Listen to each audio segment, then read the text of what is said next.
The New York Knicks just took a huge gamble as the team is making moves as Mike Brown's staff just got another member on it, and this is their biggest move yet with coaching outside of Brown. And on top of that, it is going to have huge implications on the Knicks, specifically in regards to their two star players in Jalen Brunson and Karl-Anthony Towns. And we're going to break down if this was the right move because it's going to have some fans split on some of the discussion surrounding the Knicks. What's up, guys? Welcome back to Knicks Digest. It's Chris here. We're going to jump right into things as always. If you guys are part of that 59% that's not subscribed to Knicks Digest, make sure to subscribe for daily New York Knicks updates. If you're part of that 59%, make sure to subscribe. Jump over to the other side. You guys have been killing it recently. But let's jump into the video. There's a lot to go over on the Knicks right now because, as we know, Mike Brown made it very clear that he's going to be collaborating with the Knicks front office on a lot of the moves they make. Now, this isn't necessarily the day-to-day stuff, like when to sub a certain player in. Like Jordan Clarkson, for instance, likely going to be the sixth man of the team. It's not like, oh, at minute X, you sub in Jordan Clarkson. It's not that stuff that really Brown is going to be working with the front office with. However, with a lot of the moves he makes, some roster decisions, some lineup decisions, the front office is going to have a say in it. It's a very collaborative system, which is one of the reasons why the Knicks hired Brown. It was a selling point on the job, and Brown said he's open to collaboration with the front office. The front office he knows well as he is pretty close with William Wesley, after all, is one of the reasons why Mike Brown did get hired. But now the Knicks have made another huge move, as it was revealed by Shams Charania and Ian Begley, who said that Charlotte Hornets assistant Chris Gent is finalizing a deal to become the associate head coach of the New York Knicks under Mike Brown. New York and Tyler Glass of CSE Talent negotiated the terms for Gent, who returns to the Knicks, where he spent 1996 and 97 as a player. Now, part of the thing about Chris Gent being a player, just real quick, he did play 3 games in the Knicks, but more games than a lot of us have played.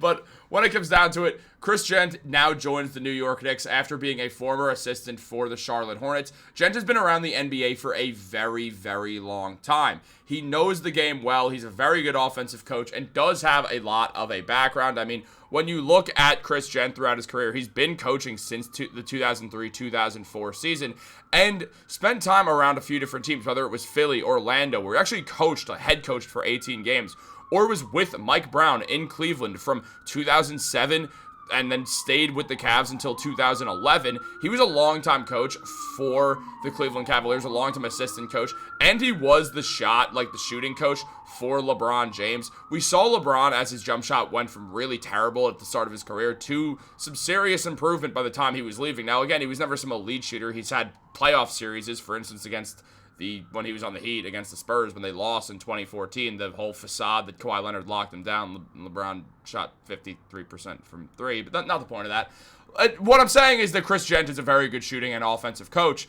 And honestly, when it comes down to it, what we see with a guy in Chris Gent is someone who's going to be this Knicks offensive coordinator. That's the plan that the Knicks have in place for Chris Gent. As this move also marks a reunion with newly hired head coach Mike Brown. Gent worked under Brown from 2006 to 2010 in Cleveland. Gent then stayed on the following season after Brown's departure. And on top of that, we saw that Brian Lewis also mentioned that the Knicks pursued Pacers assistant Mike Weiner for the spot, according to SNY, before he opted to stay with the NBA finalists under head coach Rick Carlisle. That came after the Knicks had already failed to land assistants like Timberwolves' Pablo Pergioni, the Mavericks' Jay Triano, or the Pelicans' James Borrego. It was a clear sign that Brown valued familiarity and relationships, something the Knicks do as well as a whole team. Triano having worked under him for the prior 3 seasons in Sacramento, but after Weiner pulled his name out of the running, after Weiner pulled out, if you will, Brown finally landed his man. Now, to be very clear, that is not my joke. The Weiner pulled out thing, that is from Stephen Bondy. I'm not stealing his joke. That was all him, but I had to say it. Come on, I just have to say it. You guys understand. But there's a family show. It's all right. We're going to pretend like that didn't happen. Now, also, and I know this doesn't count for a lot, but a little Grok background did discuss Chris Gent as a widely respected head coach, or widely respected coach in basketball, who's been around for a while, particularly on the offensive end. He's very, very talented with player development and shooting instruction. He worked with LeBron heavily, and there was a lot of Reddit posts discussing that he was super helpful with LeBron James and his ability to shoot. So obviously now he's going to be running this Knicks offense as their offensive coordinator. Mike Brown has made it clear that he wanted coordinators on his team, and that's something the Knicks wanted as well.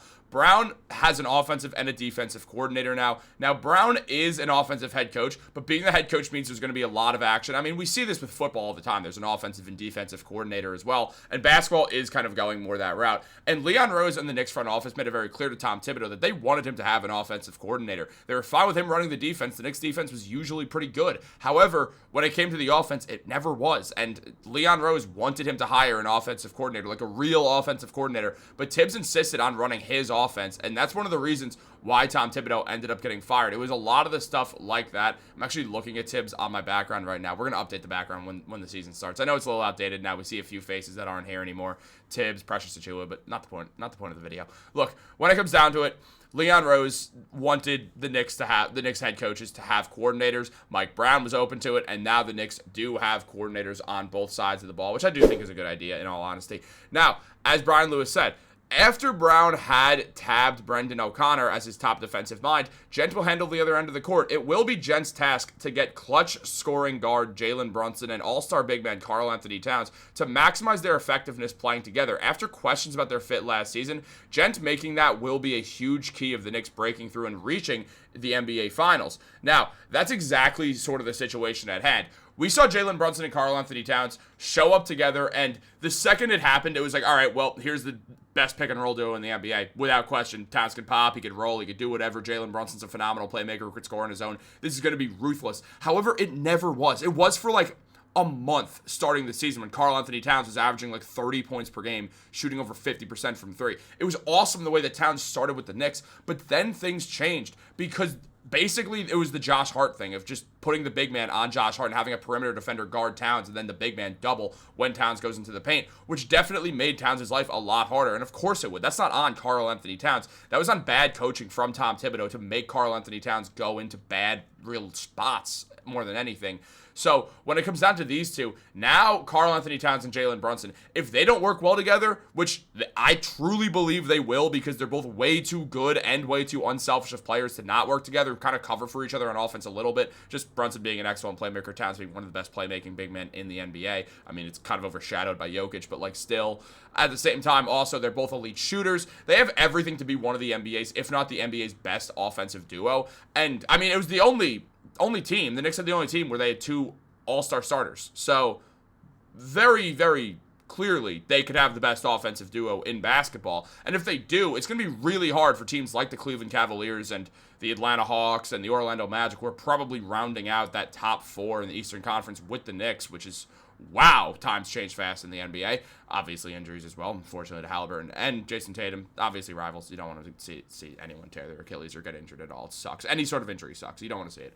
But when it comes down to it, this is a duo that has to be maximized, and it's up to Chris Gent to be able to pull this off. Now, Gent is a very, very good offensive coach. Now, he did play in the NBA very briefly. He played 6 games in the regular season, 11 in the postseason with Houston, where he actually has an NBA championship to his name.